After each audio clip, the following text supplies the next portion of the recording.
আসসালামু আলাইকুম প্রিয় শিক্ষার্থীবৃন্দ। আজকে তোমাদের জন্য ট্রান্সফরমেশন অফ সেন্টেন্সের আরো একটি ক্লাস নিয়ে এসেছি।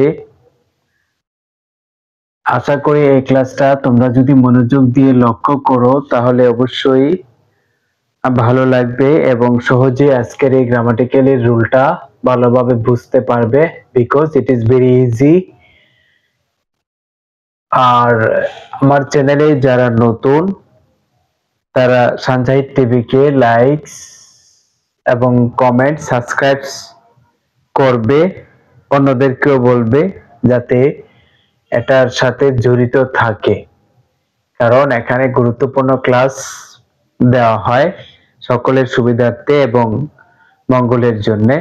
শুধু নিজেরা একলা শিখলে তো হবে না, অন্যদেরকেও সেটা জানায় দিও, এটা আমার পক্ষ থেকে রিকোয়েস্ট।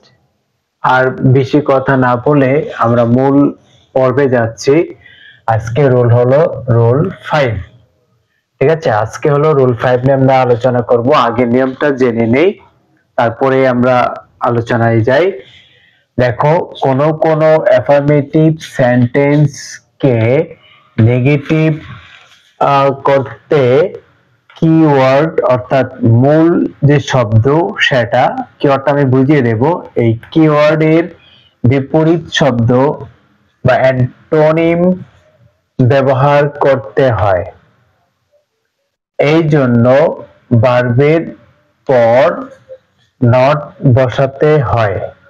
ঠিক আছে, কিওয়ার্ড এবং নট বসাতে হয়, এই দুইটা জিনিস আমরা আগে ভালো করে জানবো। এই ক্লাসটা বোঝার জন্য সঞ্জয় টিভি চ্যানেলে পার্ট 5 নামে একটা ক্লাস দেওয়া আছে। এরকম কতগুলো কিওয়ার্ডের কিওয়ার্ড দেওয়া আছে এবং কিওয়ার্ডের বিপরীত শব্দ দেওয়া আছে। সেগুলি যদি একটু মুখস্থ করে আসো অথবা একটু চোখ বুলিয়ে আসো তাহলে ব্যাপারটা সহজ হয়ে যায়, কারণ এখানে অনেকগুলো শব্দ দেওয়া আছে, এরকম আরো দেব যদি তোমরা আমাকে উৎসাহিত করো। তাহলে আমরা আগে একটু এক্সাম্পল দেখি। এক্সাম্পল 1 দেখি। He is a good person, অর্থাৎ সে একজন ভালো লোক বা তিনি একজন ভালো লোক। এটাকে কি করতে হবে? নেগেটিভ করতে হবে। তাহলে এটাকে নেগেটিভ করার জন্য আমাদের দুইটার দিকে লক্ষ্য রাখতে হবে। বাক্যটার কোশ্চেনটাতে লক্ষ্য করি। এই যে কিওয়ার্ড বললাম, কিওয়ার্ড হচ্ছে গুড। এই গুডটাকে কিওয়ার্ড বলা হয়, অর্থাৎ এই শব্দটারই মূল শব্দ, এটাই মূল শব্দ। এই শব্দটারই লিখতে হবে, এই যে বিপরীত শব্দ বা অ্যান্টোনিম লিখতে হবে। তারপরে কি বলেছি, এর জন্য নট বসাতে হয়। ঠিক আছে, ভার্বের পর। তাহলে ভার্ব এখানে কি আছে? Is, are, was, were, shall, will, have, would, এগুলো হচ্ছে ভার্ব।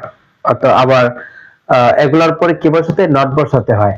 আবার নট কিন্তু ডু, ডিড, ডাজের পরেও বসে। ঠিক আছে, ডু, ডিড, ডাজ এটার পরেও কিন্তু বসে। এটা আমরা ক্ষেত্র বিশেষে ব্যবহার করব। এখানে একটা ব্যবহার দেখিয়েছি 3 নম্বর সেন্টেন্সে, এরকম একটা ব্যবহার দেখেছি। ডু, ডিড, ডাজ এর পরে যে নট হয় এখানেও হয়, আবার auxiliary verb am, is, are, was, were এগুলোর পরেও কিন্তু নট হয়। তাহলে আমরা 1 নম্বর রুলের কিওয়ার্ড হচ্ছে, 1 নম্বর প্রশ্নের বা বাক্যটার কিওয়ার্ড হচ্ছে এটা, এটার বিপরীত শব্দ হচ্ছে নট। তাহলে আমরা কি বসাতে হবে? নট বসাতে হবে। তাহলে নটটা কোথায় বসে? Am, is, are, was, were এর পরে নটটা বসে। ঠিক আছে, এই বিষয়টা কিন্তু আমরা অবশ্যই খেয়াল রাখবো। যদি আমরা খেয়াল না রাখি তাহলে বুঝতে পারবো না বিষয়টা, আর এর জন্য পুরো ভিডিওটা দেখতে হবে।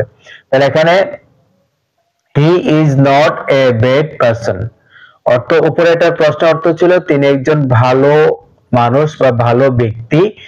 তার নেগেটিভটা হচ্ছে he is not a bad person, অর্থাৎ তিনি কোনো খারাপ লোক নন।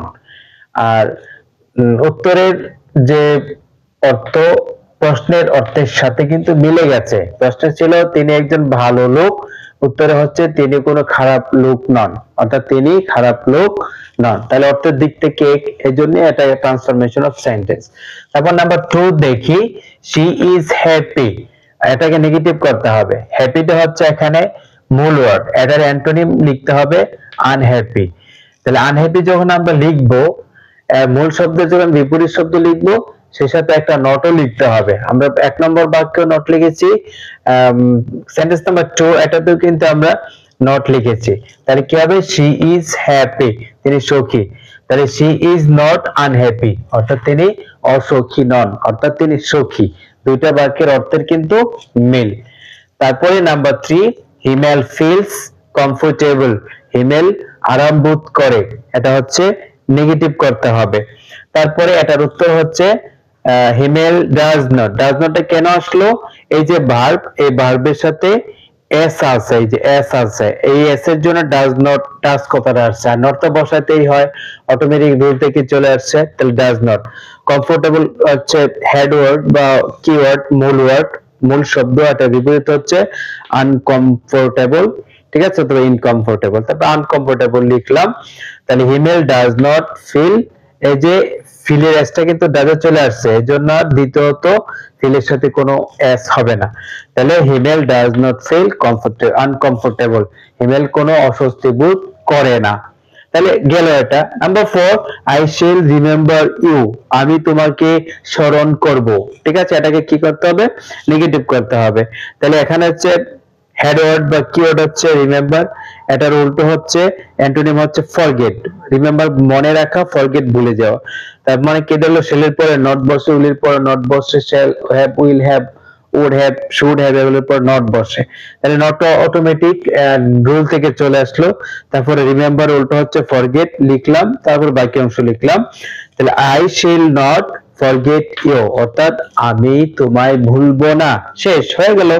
তারপর question number 5, man is mortal, negative করতে হবে, মানুষ মরণশীল, এটা অক্সিলারি ভার্ব। তারপর মর্টেল হচ্ছে হেড ওয়ার্ড বা কিওয়ার্ড, এটা নেগেটিভ বা বিপরীতার্থক শব্দ হচ্ছে ইমমর্টাল, অর্থাৎ অমর নয়, মানে মরণশীল। মর্টেল আর ইমমর্টাল অমরণশীল, ঠিক আছে।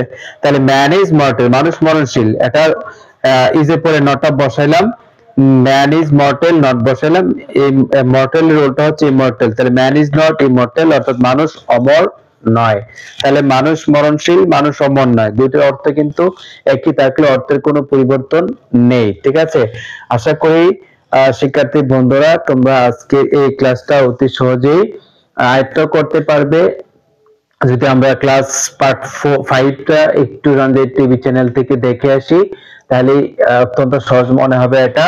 পরবর্তীতে এই রকম আরো এই রুলটার উপরে যদি তোমরা প্রয়োজন বোধ করো যে ক্লাস একটা নিতে হবে, তাহলে লাইক কমেন্টস করে পাশে থাকবে, আর আমাকে জানিয়ে দেবে কমেন্টের মাধ্যমে, যাতে এরকম একটা ক্লাস নেওয়ার দরকার পড়ে কিনা। তাহলে আমি তোমাদের মনের মতো করে আরো একটা ক্লাস নিয়ে আসবো। আজকে খোদা হাফেজ।